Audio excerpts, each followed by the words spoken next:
Assalamualaikum warahmatullahi wabarakatuh.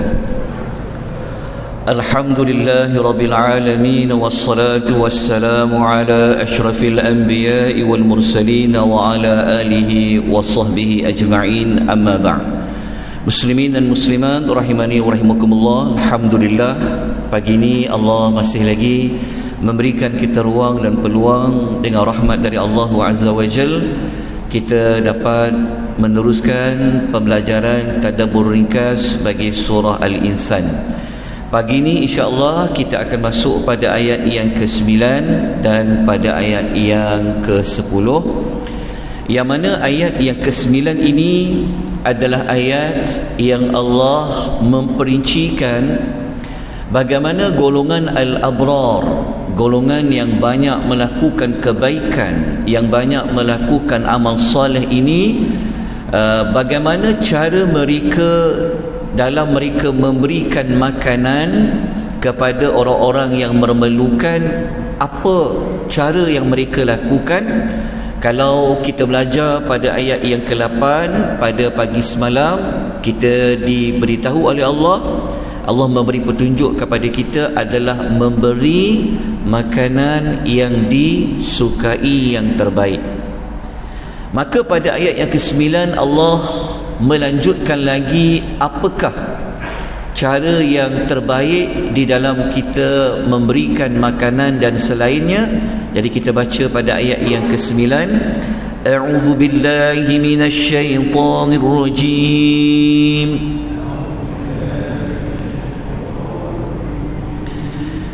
Innama nut'imukum liwajhillah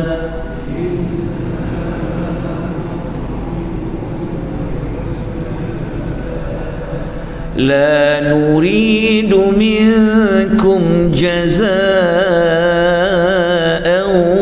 wala syukura.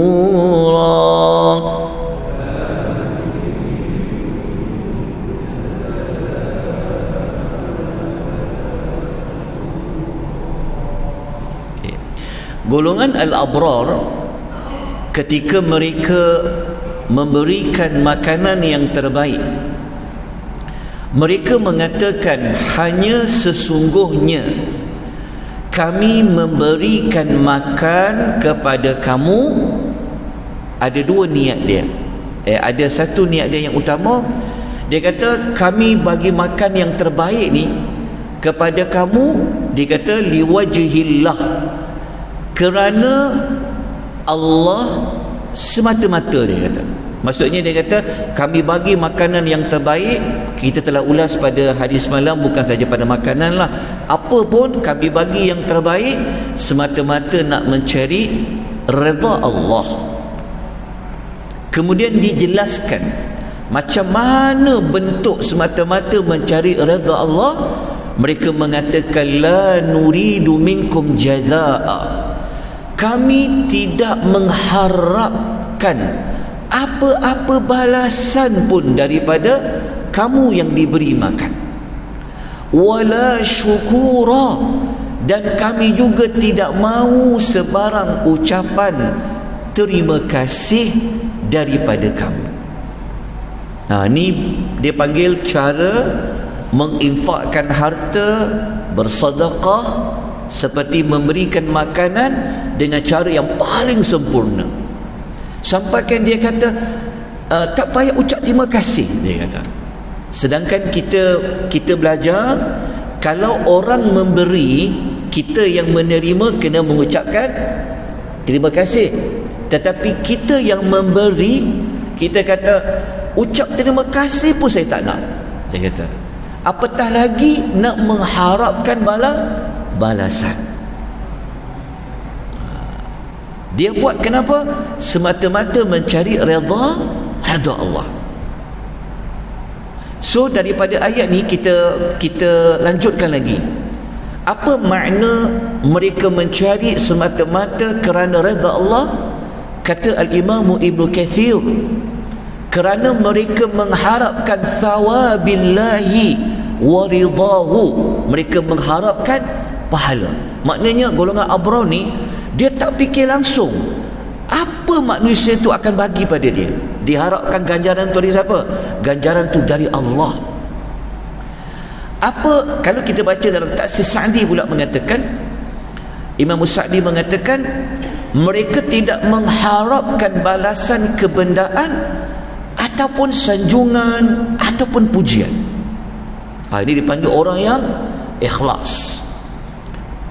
Sebab itu kita apabila kita infakkan harta kita sedekah, kalau orang tak cakap terima kasih, kita jangan kecil hati.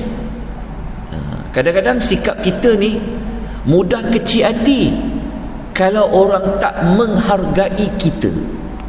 Selalu kita kata, kadang-kadang ada orang yang kata, saya jadi tension kerana orang tak appreciate saya. Jangan. Kalau kita harapkan orang hargai kita, kita akan kecewa dan kita akan penat. Kalau kita buat kerana manusia, ada sebab-sebab dunia, memang kita penat dan kita pasti akan kecewa. Sebab dunia ini memang mengecewakan, kita takkan dapat. Tetapi golongan abrar ni, dia buat apa? Dia harapkan hanya semata-mata redha Allah, pahala Allah, tak nak bentuk apa-apa pembalasan dan sanjungan. Sampaikan golongan abrar ni, kalau kita ambil konsep mudah, maknanya dia tak nak apa pembalasan. Termasuklah, tak sebutlah benda tu sebab dah habis pun kan. Setengah orang apabila dia bagi, nanti makcik jangan lupa undi saya ya. Itulah contohnya. Itu kalau beri macam tu, dia bukan golongan al-abrar. Faham tak maksud saya? Jelas saya, itu contoh paling dekat. Baik, pengajaran nombor 1 yang kita dapat belajar. Kita dapat belajar apa pagi ni pada ayat yang ke-9 tadi? Yang pertama, niat yang ikhlas semata-mata mencari redha Allah Azza wa Jalla. Kita buat apa pun bukan sebab nak nama, bukan nak dapat sanjungan, bukan. Bagi kita Allah je. Okay. Kemudian yang kedua, tanda kita ikhlas ialah tidak mengharapkan apa-apa daripada penerima tu, sama ada balasan dan juga ucapan terima kasih. Bukan kerana kita sombong, tidak. Tapi kita kalau boleh nak betul-betul solid, kita bagi tu semata-mata kerana Allah Azza wa Jalla. Sebab itu kalau ada orang tak menghargai, kita jangan kecil hati. Sebab Allah Azza wa Jalla, Ia akan menghargai kita. Allah menghargai kita, dia tak sama macam manusia menghargai kita. Nanti kita akan jumpa ayat dalam surah Insan, Allah mengatakan dialah yang paling menghargai apa yang kita lakukan. Tapi cara Allah balas tu, nanti kita akan jumpa pada ayat yang berikutnya. Baik, apa tindakan yang kita boleh ambil daripada ayat pada pagi ini? Sudah pasti tuan-tuan tahu jawapan dia, iaitu kita kena mengikhlaskan niat semata-mata mencari pahala dan redha Allah Azza wa Jalla.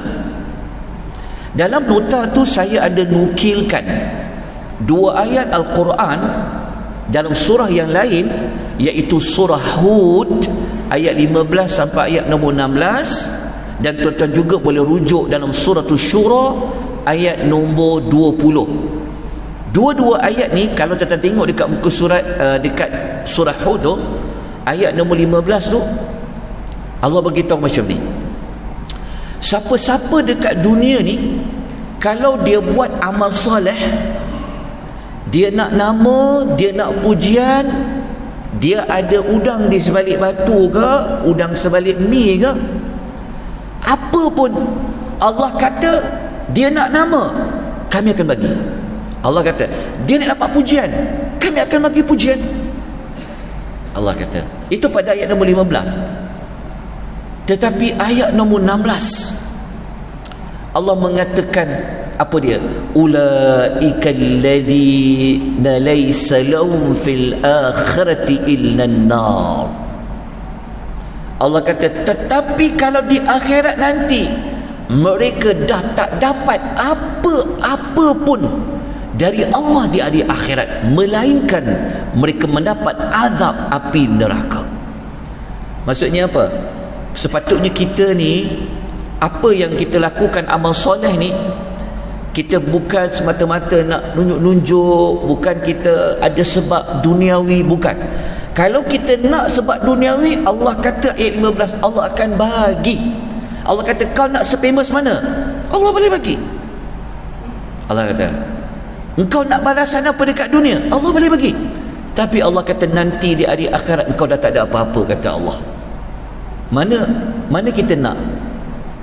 Sebab tu dekat dunia ni kita kena sabar, tahan, sembunyikan amal kita kalau kita mampu. Jangan ada niat lain selain dari Allah Azza wa Jalla. Dan kita boleh baca juga pada surah Asy-Syura ayat nombor 20. Baik, kita lanjutkan pada ayat yang ke-10. A'udzu billahi minasy syaithanir rajim.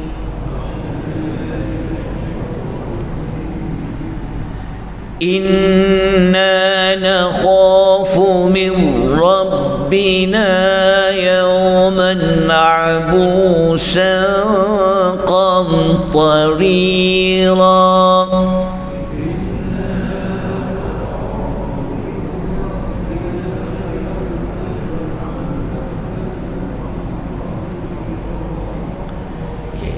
Ayat nombor 10 ni Allah menjelaskan lagi golongan abrar ni bukan semata-mata niat mereka itu betul-betul ikhlas kerana Allah, tetapi ayat 10 menerangkan macam mana mereka ni boleh sampai kepada tahap ucap terima kasih pun tak nak. Maksudnya kenapa boleh tahap ikhlas macam tu? Maka ayat 10 mengatakan, mereka mengatakan, sesungguhnya kami ni memang takutkan Tuhan kami pada satu hari yang padanya muka orang yang bersalah itu bermuram, bersedih, berduka cita dengan penuh merasai kesulitan. Okay, ayat 10 ni adalah cerita tentang kengerian dan kedahsyatan hari kiamat. Ayat ini kalau kita lihat perincian yang dibuat oleh Al-Imam Qurtubi. Imam Qurtubi mengatakan abusan ni maksudnya hari itu menyebabkan ada muka manusia menjadi masam, menjadi sedih, menjadi duka cita. Dia kata hari apa tu? Hari kiamat. Tuan-tuan, perasan ataupun tidak, sebentar tadi kita solat pada rakaat yang kedua, imam dia baca surah Ali Imran. Ayat tu Allah ada sebut dua jenis wajah. Kalian ingatlah dalam ayat pada rakaat kedua, imam mengatakan pada ayat Ali Imran tu, Allah mengatakan nanti di akhirat ada orang muka dia dengan Allah kata ayat dia muka dia abyadat wujuhu, ada orang mukanya putih dan ada orang mukanya hitam. Pada ayat tu juga, ayat 107 tu Ali Imran tu, Allah menerangkan orang yang mukanya putih, wa ammal ladzina biyadat wujuhu fa fi rahmatillah, mereka yang mukanya putih ini mereka adalah orang yang mendapat rahmat Allah. Imam ulang dua kali ayat tu tadi. Maknanya imam nak emphasize bahawa orang yang wajahnya mukanya putih, dia mendapat, mereka ini berada di dalam rahmat Allah. Itu ayat dia. Kita buka lah pada muka surat 64 tu ada surah Ali Imran tu. Baik, ayat ini menyebutkan nanti di hari akhirat akan ada wajah-wajah manusia bermuka masam, duka cita dia, sedih dia. Apa maksud qamtarira? Kerana hari akhirat itu adalah hari yang paling panjang, paling besar musibah dia. Sebab tu kalau kita kata hari yang paling besar musibahnya hari apa? Hari kiamat. Hari yang paling susah sekali hari kiamat. Maknanya kalau letak banyak-banyak hari yang paling tu adalah pada hari kiamat. Jadi daripada ayat ni, apa yang dapat kita belajar? Nombor satu, hari kiamat akan menyebabkan ada segolongan manusia bermuka muram. Kerana apabila dia berada di hari kiamat ni, dia berada dalam keadaan yang penuh dengan kesulitan. Jadi kita dapat belajar pada ayat ni juga, kalau kita terbalikkan tadi tu, golongan abrar, kenapa dekat dunia ni dia sanggup tak nak apa-apa balasan, sedangkan orang boleh bagi pangkat pada dia, betul tak? Orang boleh bagi nama pada dia, tetapi dekat dunia dia mencari rahmat Allah. Biar je Allah yang balas, biarlah redha Allah. Manusia yang macam tu, mereka akan bermuka apa? Nanti kita akan baca pada ayat yang selepas dia. Maknanya kalau ada pihak yang bermuka muram, maka ada pihak yang bermuka ceria. Nanti kita akan tengok pada ayat yang selepas ni. Allah bagi tahu macam mana nak tahu orang itu hati dia tenang, dia bahagia. Nanti Allah akan tunjukkan pada muka dia. Kita akan baca pada ayat selepasnya. Pelajaran nombor 2 kita dapat belajar, takut kepada hari yang penuh dengan kesulitan akan mendorong manusia menjadi ikhlas ketika beramal. Maksud dia macam ni, kita ni kalau nak bagi kita ni macam betul-betul ikhlas dalam beramal, kita kena selalu ingat apa?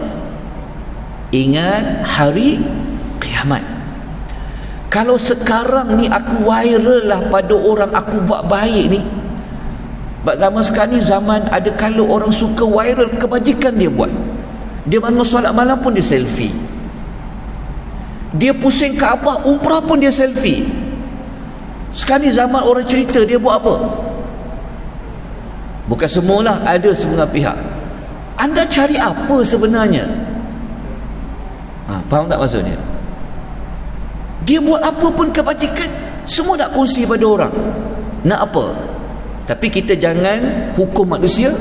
Kita kata sangka baik kita, mungkin dia ajak kita buat kebaikan.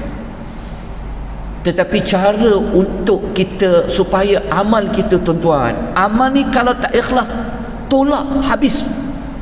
Jadi untuk pastikan kita buat ni ikhlas mata-mata kerana Allah, kita kena selalu banyak ingat apa? Ingat kiamat.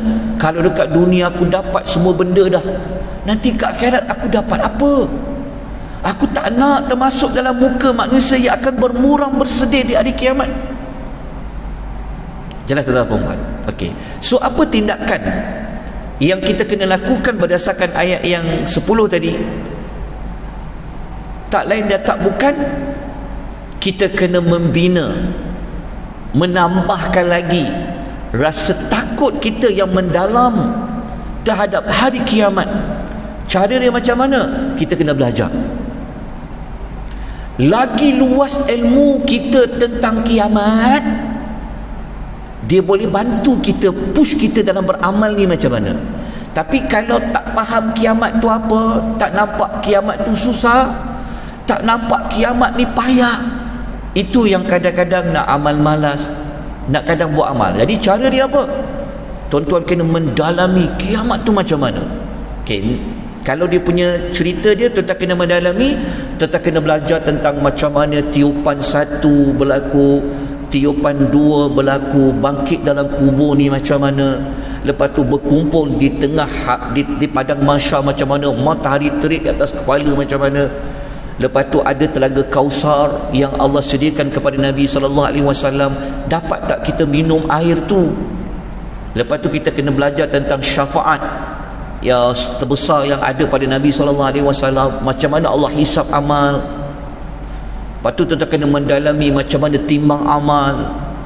Lepas tu kena mendalami macam mana nak lalu titian halus ni. Bawah tu api neraka. Lepas tu sebelum masuk syurga berhenti sekejap dekat Qantarah, ada satu jabatan kecil tu. Lepas tu baru masuk syurga. Inilah masa depan kita semua. Betul tak? Masa depan kita semua adalah hari kiamat. Jadi masa hidup ni lah tambahkan ilmu, belajar kiamat ni macam mana. Masa hidup ni lah kita dah banyak fikir, nanti macam mana aku nak bangkit di hari kiamat, nak duduk dengan siapa, muka aku nanti menjadi muram ke, menjadi gembira ke. Masa dekat dunia tu buat amal-amal yang boleh menyelamatkan apabila berada di hari akhirat. Semoga-moga dengan mempelajari tentang hari kiamat ni menjadi pendorong yang terbaik untuk kita buat amal dengan sempurna. Baik, tuan-tuan dan puan-puan rahimani wa rahimakumullah, saya ada nukilkan dekat situ contoh ayat yang memang sepatutnya dalam surah Al-Baqarah. Kalau kita tengok pada ayat nombor 3, dan memang sepatutnya surah Majid At-Taqwa ni paling kurang dalam silibus pembelajaran dia, kuliah maghrib ke kuliah subuh ke kuliah apa pun, paling kurang mesti ada cerita tentang perkara-perkara ghaib. Kalau kita buka surah Baqarah, kita tengok ayat nombor 3 tu. Sebelum Allah suruh kita salat, sebelum Allah suruh kita infak harta, Allah suruh kita buat apa dulu? Allah kata alladzina yu'minuna bil ghaib wa yuqimuna as-salah wa mimma razaqnahum yunfiqun. Allah kata apa dulu? Allah kata dia beriman dengan perkara-perkara ghaib. Baru Allah kata dia mengerjakan salat. Baru Allah kata dia menunaikan zakat, infakkan harta dia. Jelas tak? Maksudnya sebelum kita buat amal, kita kena belajar dulu, beriman dulu dengan perkara ghaib. Antara perkara ghaib apa? Hari kiamat. Kita kena banyak belajar yang tu. So apabila kita faham kiamat ni dengan terperinci, maka dia akan bantu kita nak solat macam mana ni. Sebab tu kadang-kadang kalau orang dia faham, dia akan jaga solat dia. Dia akan dapat bayangkan kalau ini solat aku yang terakhir macam mana. Dia sebab tu kena masuk perkara ghaib. Tapi perkara ghaib ni sekadar kita hafal lah, rukun iman tu ada 6, sebutnya tu je lah. Tapi dia tak mendalami macam mana kiamatnya, macam mana malaikatnya. Sedangkan Allah bagi silibus, Tuhan susun apa? Beriman dengan perkara ghaib dulu, baru bincang solat, baru bincang tentang nafkah harta. Jadi tindakan kita on the way tu, sambil kita nak buat amal, kena mendalami kiamat tu macam mana, alam kubur macam mana, alam kiamat macam mana. Kalau kita belajar tu, moga-moga benda-benda yang kita salah tu kita baiki dia. Kalau sebelum ni dalam kita infak harta ada sikit-sikit niat kerana dunia, kita boleh betulkan. Baik, tuan-tuan dan puan-puan rahimani wa rahimakumullah, kita akan sambung nanti pada ayat yang ke-11 pada esok pagi Jumaat. Kemudian habis ayat 11 ni, saya akan ambil sedikit waktu untuk menceritakan tentang kelebihan sedekah. Minggu depan hari Isnin baru kita masuk pada ayat yang baru, ayat yang ke-12, dan saya akan berikan nota yang kedua. Sebab nota tu dia hanya sampai pada ayat yang ke-11 insyaallah. Aqulu qawli hadza wa astaghfirullahal azim wa billahi taufiq hidayah. Wassalamu alaikum warahmatullahi wabarakatuh. Subhanakallahumma wa bihamdika asyhadu an la ilaha illa anta astaghfiruka wa atubu ilaik. Wal 'asr innal insana lafi khusr illa alladhina amanu wa 'amilus solihat wa tawassaw bil haqq wa tawassaw bis sabr.